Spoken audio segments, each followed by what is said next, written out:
यदि आप लॉ पढ़ना चाहते हैं तो कहीं और क्यों जाना। हमारे ऐप को डाउनलोड करें और लॉ पढ़ें। नमस्ते सदावत्सले मातृभूमि। कभी कभी एक ही दिन में देश में कई खबरें आ जाती हैं, कोर्ट की कई एक डिसीजंस आ जाते हैं। आज मुझे लगता है गुड फ्राइडे है। गुड फ्राइडे हम आज इसके दिन को कह सकते हैं, क्योंकि पहले सुबह सुबह कंगना रनावत के मामले में ऑनरेबल कोर्ट ने डिसाइड किया कि बीएमसी ने जो उनका घर गिराया है वो इलीगल है, अनकॉन्स्टिट्यूशनल है। और उसके साथ साथ संजय राउत को आड़े हाथों लिया, उद्धव सरकार को आड़े हाथों लिया। और इसके बाद उस पर एक इंडिपेंडेंट इंक्वायरी बिठा दी, एक वैल्यूअर बिठा दिया और ये कहा गया कि कंगना रनावत गलत नहीं थी, बीएमसी रिवेंज निकाल रहा है। संजय राउत के स्टेटमेंट का ये नतीजा है कि संजय राउत के स्टेटमेंट की वजह से ऐसा हुआ। ये सब कुछ मैंने उस पर एक पूरा लेक्चर बनाया था कि कानूनन क्या है। उससे पहले भी कंगना रनावत के मामले में मैं आपको कई बार इस पर सूचनाएं देता रहा। और आज दूसरी बड़ी सूचना अर्णब गोस्वामी के मामले में आई। हम सबको याद होगा कि अर्णब गोस्वामी के मामले में अर्णब गोस्वामी की गिरफ्तारी कर ली गई थी और उनकी गिरफ्तारी करके उनको जब जेल भेज दिया गया तो हाई कोर्ट में उनकी जो बेल एप्लीकेशन या एफआईआर क्वेश्चनिंग एप्लीकेशन थी उस पर डिस्पोजल करने के बजाय हाई कोर्ट ने वो पहले तो 3-4 दिन खींचा और 3-4 दिन खींचने के बाद उसको डिसमिस करते हुए कह दिया कि आप सेशन कोर्ट जाइए। मामला ऑनरेबल सुप्रीम कोर्ट आया। ऑनरेबल सुप्रीम कोर्ट में ऑनरेबल जस्टिस चंद्रचूड़ की बेंच में वो फंस पड़ा। ऑनरेबल जस्टिस चंद्रचूड़ ने उस समय इंतरिम बिल देते हुए अर्णब गोस्वामी को दिवाली का गिफ्ट दिया था और दिवाली मनाने के लिए उनको स्वतंत्र छोड़ा गया था कि वो अपने घर में जाकर दिवाली मनाएं।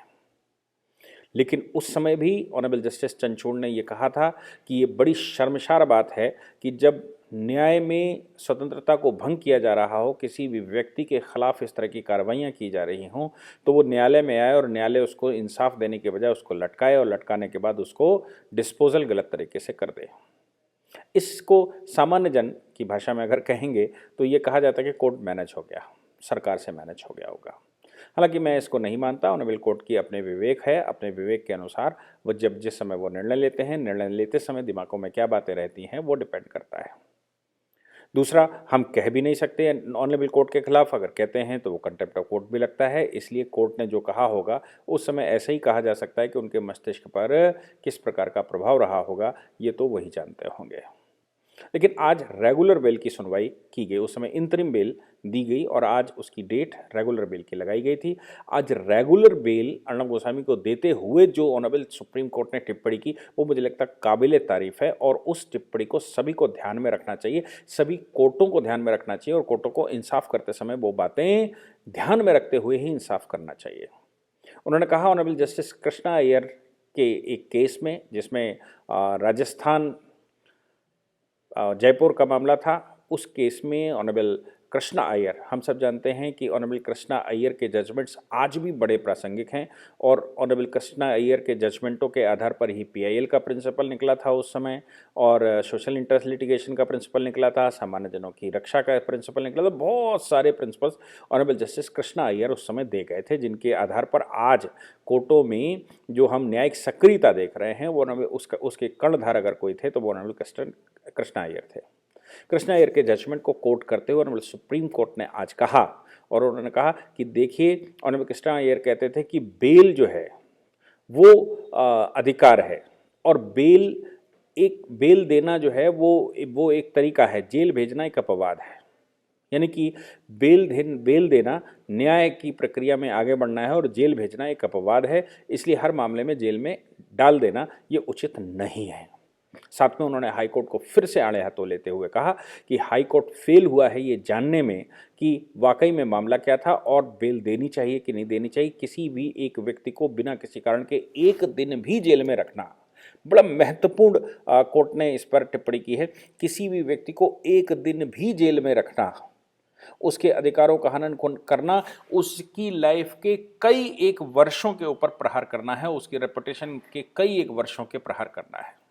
उन्होंने कहा कि न्यायालयों की सक्रियता न होने की वजह से, न्यायालयों के मस्तिष्क न लगाने की वजह से सरकारें मुकदमा बना देती हैं और पुलिस जिस समय मुकदमा बनाकर लगा देता है तो वो व्यक्ति खाली पीली ही सजा याफ्ता न होने के बावजूद वो जेलों में पहुंच जाता है और जेलों में अपनी लाइफ काटना शुरू कर देता है और विचाराधीन हो जाता है। बिना किसी कारण के ही मामला विचाराधीन हो जाता है, क्योंकि एफआईआर के बेस पर गिरफ्तारी हो गई, गिरफ्तारी के बाद उसको बंद कर दिया गया और एक उल्टी सीधी जो चार्जशीट लगा दी गई, जो भी टाइम 90 दिन का या 60 दिन का रहता है, और 60 दिन 90 दिन में जो चार्जशीट लगाएगी उसमें मालूम पड़ा लूज पोल्स थे। उसके बाद उसकी बेल हुई, लंबे समय तक वो कोर्ट में घसीटता रहा और उसके बाद केस खत्म हो गया। लेकिन वो अगर 60 दिन भी जेल में रहा बेल लेने से पहले, वो 90 दिन भी जेल में रहा बेल लेने से पहले, या वो 6 महीने साल भर भी जेल में रहा बेल लेने से पहले, तो फिर इसमें उसका दोष क्या है? इसमें न्याय भंग हो रहा है, न्याय नहीं है, और सक्रियता न होने की वजह से ये सब कुछ चल रहा है। उन्होंने कहा हाई कोर्ट के पास तो आर्टिकल 224 में 226 में इतनी पावर है कि वो ध्यान से देखे कि कहीं एब्यूज ऑफ जस्टिस तो नहीं हो रहा है, कहीं न्याय का उल्लंघन तो नहीं हो रहा है, हमारी निचली अदालतें कहीं कुछ गलत तो नहीं सोच रही, कुछ भटक तो नहीं गई हैं। और हमारी निचली अदालतें अगर भटकी हुई हैं तो ये कर्तव्य हाई कोर्ट का बनता है कि वो उनको सुधारें और उनकी भूलों को सुधारें, ना कि हाई कोर्ट भी स्वयं भूल करे। ये हाई कोर्ट को शोभा नहीं देता। इतनी कठोर टिप्पणी आज ऑनरेबल जस्टिस चंद्रचूड़ ने की। साथ में उन्होंने लोअर कोर्ट्स और डिस्ट्रिक्ट कोर्ट्स को भी हवाला दिया। उन्होंने कहा कि ये डिस्ट्रिक्ट कोर्ट और लोअर कोर्ट की भी जिम्मेवारी बनती है और उनकी ही जिम्मेवारी बनती है, क्योंकि प्राइमा फेसाई जो व्यक्ति हाई कोर्ट नहीं पहुंच सकता है, जिसके पास इतने संसाधन नहीं है कि वो हाई कोर्ट पहुंच सके, वो व्यक्ति न्याय कैसे पाएगा? उस व्यक्ति को न्याय का कोई साधन नहीं होता। इसलिए निचले न्यायालय की जिम्मेवारी बनती है कि उसको कोशिश करें कि उस पर ध्यान दें कि वो जेल ना जाने पाए।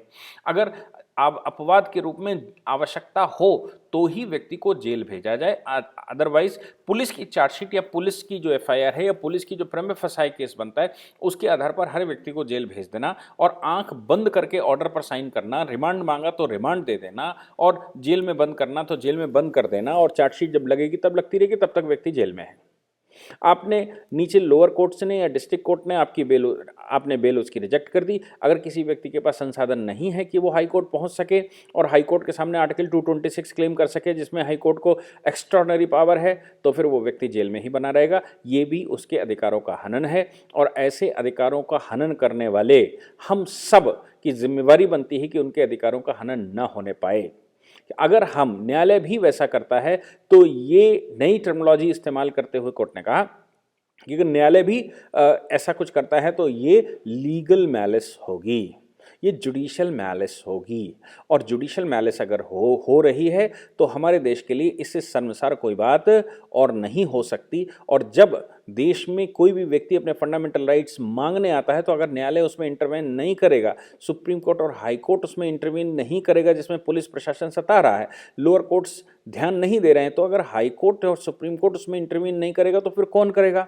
और अगर उस समय तो कोर्ट ने पिछली बार 11 नवंबर को सुनते हुए ये तक कह दिया था कि अगर हम आज इंटरफेयर ना किए तो जस्टिस की हत्या होती दिखाई दे रही है, जस्टिस खत्म होती दिखाई दे रही है, देश में अव्यवस्था फैलती हुई दिखाई दे रही है, इसलिए हमको इंटरवीन करना पड़ेगा। इसलिए उन्होंने उस समय इंतरिम बेल दी और आज अर्णब गोस्वामी को पूरी बेल देते हुए कोर्ट ने कहा कि उनकी एफआईआर क्वेश्चन की एप्लीकेशन कंसिडरेशन में है, जिस पर फैसला होना है, तब तक के लिए इंतरिम बेल देना ही हाई कोर्ट की जिम्मेवारी बनती थी। और लोअर कोर्ट को भी ये बनता है कि अगर मामला कोई गंभीर नहीं है या नहीं बनता है तो जेल अपवाद के रूप में भेजा जाए, जबकि न्याय के रूप में उसको बाहर रहना चाहिए। किसी भी व्यक्ति की एक दिन की स्वतंत्रता भंग करना भी अपराध है। एक दिन के लिए भी उसको जेल में रखना या उसको हवालात में रखना और या उसको इस प्रकार के डिटेंशन में रखना उसके अधिकारों का हनन है। तो हमारी जिम्मेवारी बनती है कि हम इन्वेस्टिगेट करें, ये हमारी जिम्मेवारी बनती है कि हम सब कुछ ढूंढें। व्यक्ति को पकड़ कर रखना उपाय नहीं है। व्यक्ति को तभी पकड़ा जाए जब आपको गंभीर इनजस्टिस की संभावना हो, जब आपको लगे कि नहीं ये व्यक्ति बाहर निकलकर इस मामले में एविडेंसेस को प्रभावित करेगा, इस मामले में जांच में प्रभाव डालेगा और इस मामले में जांच नहीं होने देगा। ऐसी ही परिस्थितियों में उस व्यक्ति को जेल भेजा जाना चाहिए। अदरवाइज ऐसे सभी व्यक्तियों को जेल में भेजना कोई उपाय नहीं है। उपाय उसको बाहर रखना है और जेल में भेजना एक अपवाद है। मुझे लगता है ऑनरेबल जस्टिस चंद्रचूड़ ने जो आज रीजनिंग दी वो काबिल तारीफ है और न्याय की दृष्टि में ये एक परफेक्ट कदम है। हमको आज दो बड़ी सूचनाएं मिली जिसमें कंगना रनावत दोनों ही महाराष्ट्र की हैं, खास बात यह है, और दोनों ही महाराष्ट्र की सरकार के अत्याचार से दबे हुए लोग हैं, क्योंकि महाराष्ट्र की सरकार की कुछ कमियों को इन दोनों ने पब्लिक फोरम पर बोला, तो बोलने का नतीजा ये निकला कि आप कैसे बोल सकते हैं, आपको हम जेल में डालेंगे, आपका घर तोड़ देंगे, आपके खिलाफ मुकदमे कर देंगे। तो अभी पीछे हमने देखा था कि कंगना रनावत के मामले में कोर्ट से जो नोटिस हुआ था, उस नोटिस को भी हाई कोर्ट ने उस समय क्वेश नहीं किया है, स्टे किया है। और साथ में अभी कंगना रनावत वीएमसी के मामले में ये हुआ, और अर्णब गोस्वामी के इस मामले में भी हमको बड़ी अच्छी रिलीफ मिली। मुझे लगता है कि ये हमारे देश की जो न्यायपालिका है, न्यायपालिका के बारे में हम कैसा भी सोचते हों, लेकिन न्यायपालिका के सामने अगर सही से आर्गूमेंट हो जाएं, अगर मैटर उनके सामने सही से फैक्ट उनके सामने रख दिए जाएं, तो मुझे लगता है इससे बड़ी जीत और देश के न्याय की कुछ नहीं हो सकती। न्यायालय उस पर निर्णय देते हैं, और ऑनरेबल जस्टिस चंद्रचूड़ का ये निर्णय मुझे लगता है कि उस राह में एक और कदम, एक मील का पत्थर साबित होगा। इसलिए ऑनरेबल सुप्रीम कोर्ट और हाई कोर्ट को साधुवाद करते हुए मैं इस मामले को यहीं समाप्त करता हूँ। Thank you very much. इस पूरी ऑर्गेनाइजेशन को चलाने के लिए आप नीचे डिस्क्रिप्शन से हमारे ऐप को डाउनलोड कर सकते हैं, जिससे कि लॉ स्टूडेंट्स को, लॉयर्स को और आम आदमी जो लॉ जानना चाहता है वो पेड क्लासेस का लाभ ले सकता है।